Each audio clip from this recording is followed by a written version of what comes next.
Hi there, welcome back to the Qlik tutorial, and in this tutorial video we will look at the Qlik XNPV function, and as per its definition it returns the aggregated net present value for a schedule of cash flow that is not necessarily periodic and represented by the pair numbers in PMT and date. And its syntax is XNPV, it needs discount rate, PMT and date. So this is its requirement, and we will see both in the backend and in the front end how we can utilize this.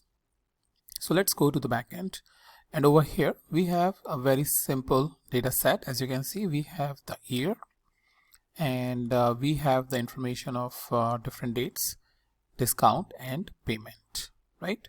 So let's see how we can create the XNPV, or how we can implement the XNPV in the backend. So let's give it XNPV,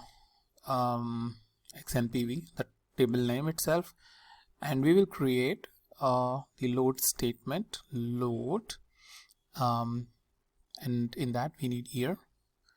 In the year we need XNPV. After that we need to provide a discount rate. Let's say 0.2 or 20% is a discount rate.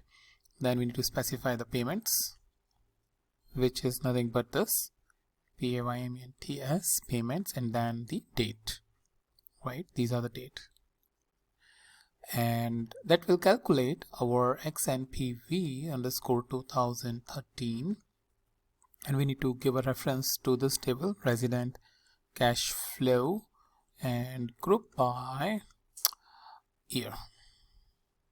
That is it. That's what you need.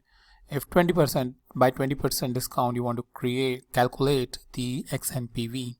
So save it, load it, and see it in the front end.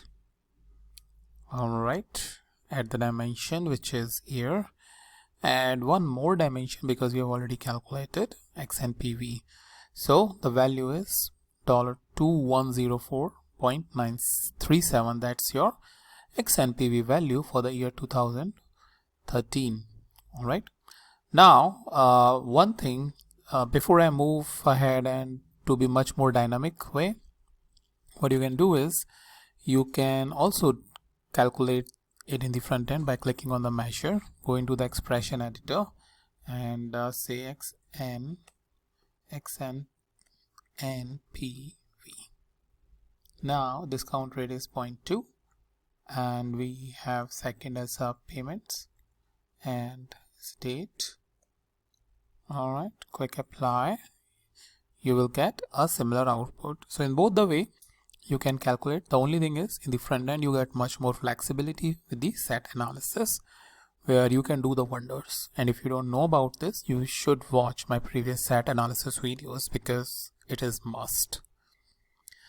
Alright, now what I want to do is in the data, instead of this dynamic, I want discount to be part of this dynamic value. So let me give the discount over here. So XNPV, discount, payments and date. So this way it will calculate both 0.1 and 0.2. So I'll save and load the data. Okay, so now I know why it is giving us an error. I need to make this discount as part of this calculation and need to say group by year and discount. Should be good. Alright, close analysis.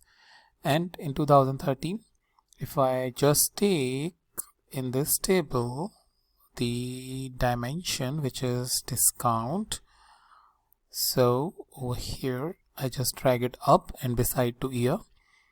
So for 2013, 0.1, if it is 10% discount, then what is the value? If in 2013 20% is the discount, then what should be the value? So this way, as you can see, you can have it, but as you can see in the front end, it has taken it by default, because in the front end calculation happens dynamically.